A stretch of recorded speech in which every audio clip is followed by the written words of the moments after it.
सुना मेरा सम कोई अरे बाण जुनून नहीं रे कोई अर्जुन कहने वाला नहीं।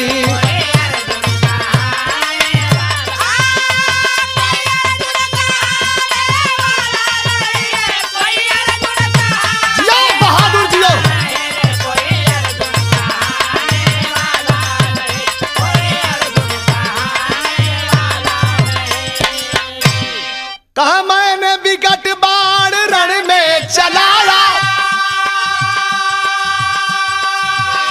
ए कन्हैया जी बड़े बड़े बहादुरन के मरली हम ताज मान के घूमत हो बड़का भैया।